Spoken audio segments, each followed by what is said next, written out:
Bismillahirrahmanirrahim. Assalamualaikum warahmatullahi wabarakatuh. Kita lanjut ke materi yang terakhir dari alkohol dan fenol, yakni sifat keasaman berdasarkan strukturnya. Nah, kita ingat lagi konsep asam dan basa ya. Apa asam itu?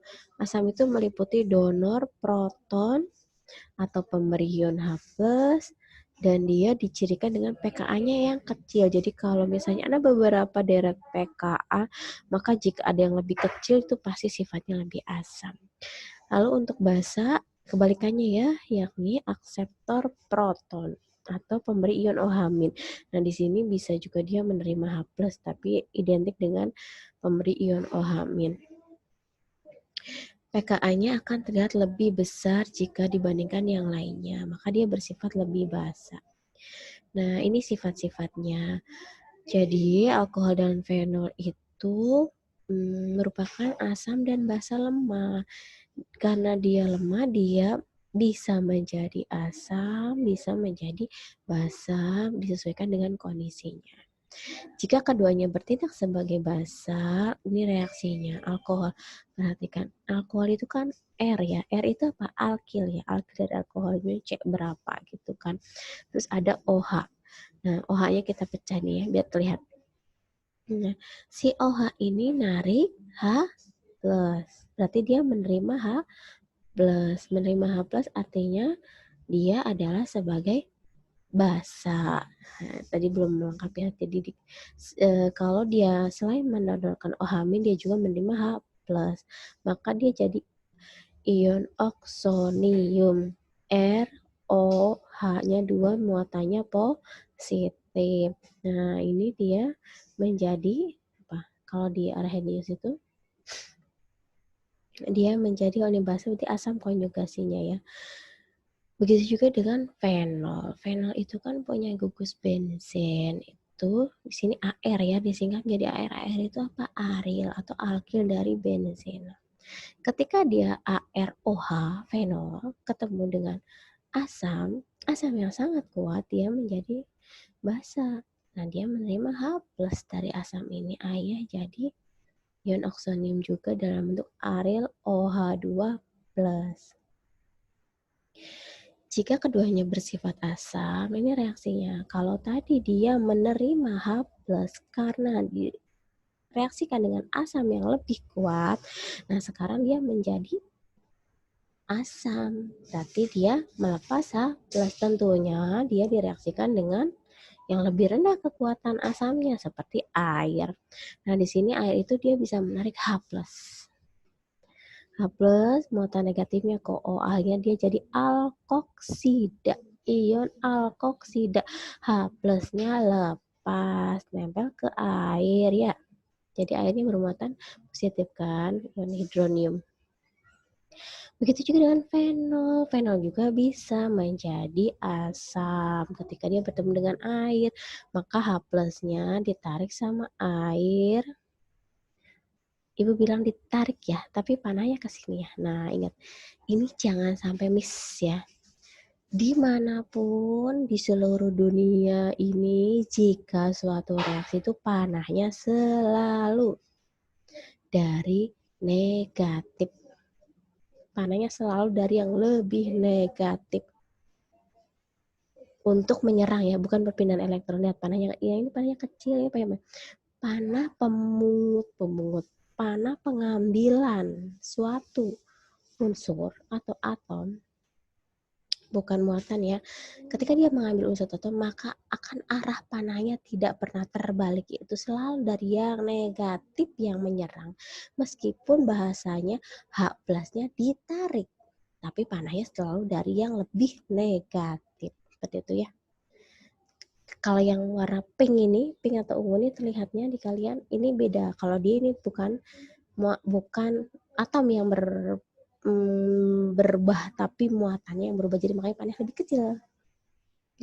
Akhirnya fenol ini menjadi penoksida, ion penoksida yang bermuatan negatif. Muatan dari H-nya diambil sama oksigen, dan juga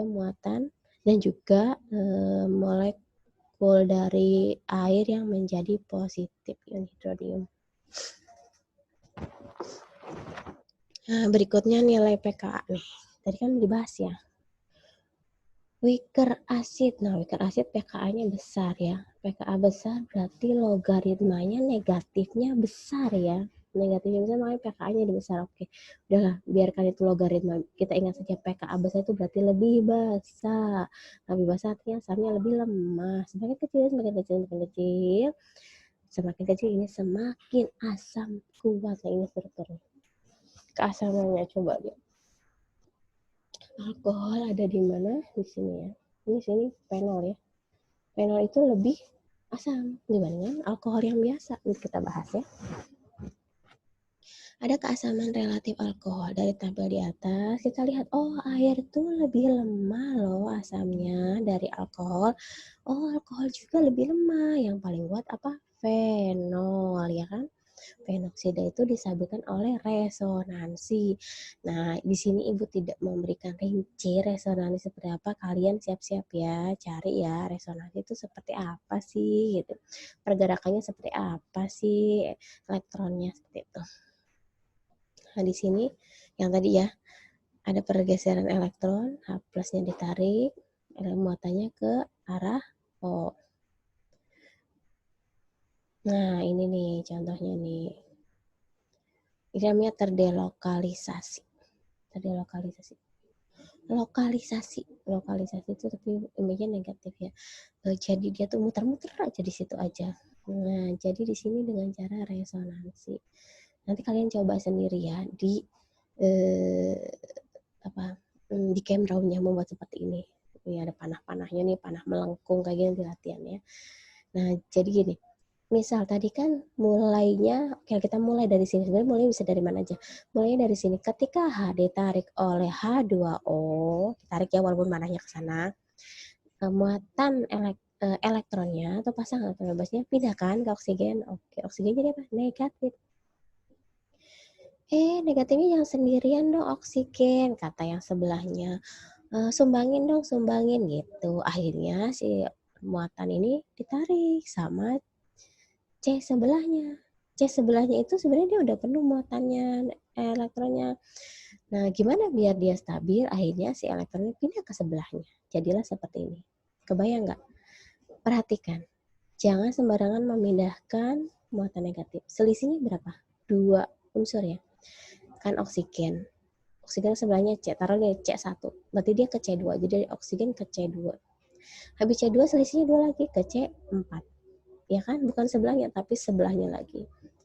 Seperti itu ya polanya. Perhatikan C sini ya. Lalu dia muter lagi ke sebelahnya lagi. Sumbangin dong elektronnya, kata yang sebelahnya. Oke, disumbangin ke sebelahnya. Nah, tapi taruhnya di mana? Taruhnya di, karena yang sebelahnya menerima elektron, maka sebelahnya menerima elektron dari sebelahnya lagi. Ditaruhlah ini 4, berarti ini 6 ya. Nah, ini di 6 nih. Jadi, pergerakan elektron itu mulai dari oksigen sendiri yang paling negatif, lalu ke atom C nomor 2, atom C nomor 4, atom C nomor 6, dan seterusnya. Itulah menyebabkan dia lebih asam. Asam tuh gini kan, kenapa dia asamnya kuat? Karena dia paling mudah melepaskan H+. Si H+ tuh paling gak betah, sederhananya tuh. H+ itu biar bikin gak betah tuh gimana caranya? Jadi asam itu akan dinyatakan kuat ketika si H+-nya gak mau balik lagi sama temannya yang asal gitu, sama molekul asalnya. Terus aja dia lepas di luar. Nah, gimana caranya si H+ itu nggak balik lagi? Ya udah dibuat aja resonansi, kan H+ itu butuh negatif ya. Si negatifnya aja pindah-pindah nih keliling, terus gimana dia mau nangkep ya kan? Gimana dia mau nempel? Nah, seperti itu ya sederhananya. Nah, ini untuk alkohol. Alkohol itu, nah ingat lagi strukturnya metoksida, berarti metanol ya asalnya. Ini ada tersier butoksida, jadi dia tersier butil 1, 2, 3, 4. Nah, ini dipengaruhi sama namanya efek sterik. Kalau misal kita ngambil buah, naik pohon, banyak rantingnya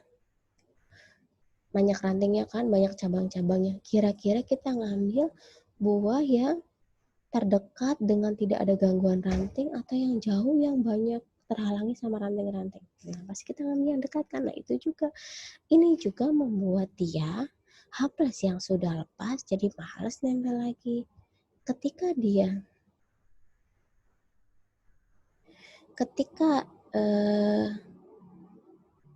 si H+-nya itu lepas, kita lihat PKA-nya. PKA ini lebih besar kan, berarti dia lebih basah. Lebih basah ini dia paling tidak mau melepaskan H+. Karenanya dia menjadi lebih basah. Sedangkan kalau yang ini dia lebih sederhana, lebih tidak banyak halangan rintangan tadi ranting-ranting tadi itu, makanya dia lebih mudah melepaskan H+, menjadi lebih asam dengan pKa yang lebih kecil ya. Jadi keasamannya makin lemah karena atom O pada ion aloksida yang terbentuk lebih terintangi sehingga kurang tersolvasi oleh molekul air. Si molekul air juga tidak mau nih nempel-nempel karena efek steriknya terlalu menghalangi seperti itu. Berikutnya efek induktif pada keasaman alkohol. Ada juga efek induktif. Nah, ingat kemarin ya, gaya antar molekul itu ada induksi kan. Jadi misalnya kalau orang itu yang tadinya kesal gitu, terus kita dekat-dekat, nanti kita ikut kesel, ada efek induksi seperti itu. Nah, ada efek induksi.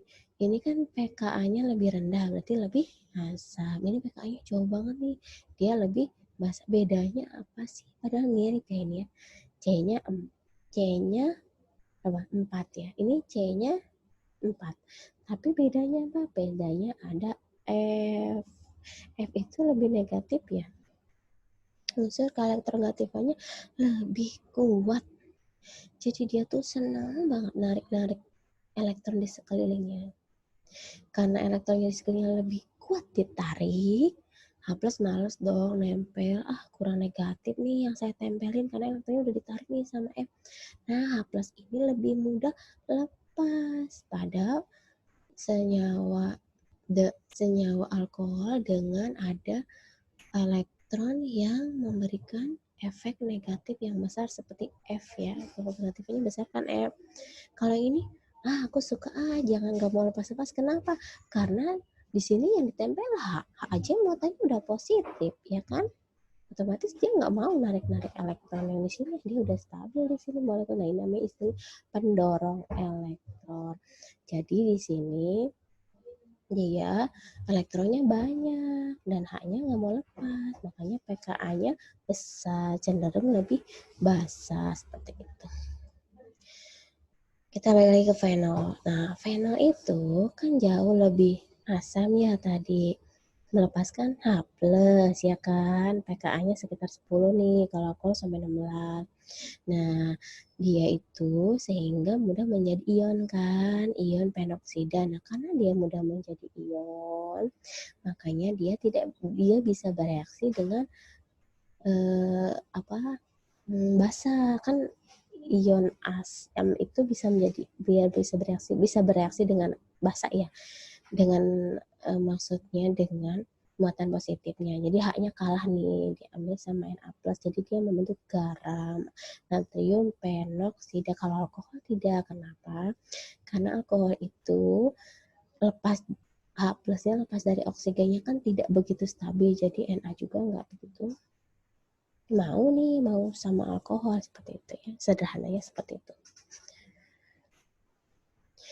Berikutnya fenol. Nah, fenol itu kan benzen. Pernah dengar kan reaksi benzen itu bukan reaksi adisi. Jadi bukan ikatan rangkap yang dihilangkan. Namun gugus-gugus yang ada di sekelilingnya itu bergantian atau bisa bertambah. Nah, ada 2 jenis gugus. Bisa jadi penarik elektron. Seperti tadi F tadi ya. CF3 ya.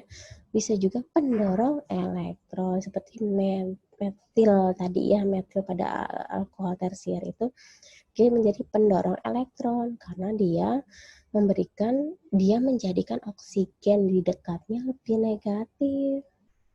Elektronnya lebih banyak, H+-nya kurang mau lepas. Kalau dia penarik elektron, elektron, maka dia menjadi, maksudnya oksigen di dekatnya akan menjadi lebih negatif, lebih asam. Kenapa lebih asam? Karena lebih mudah melepas H+.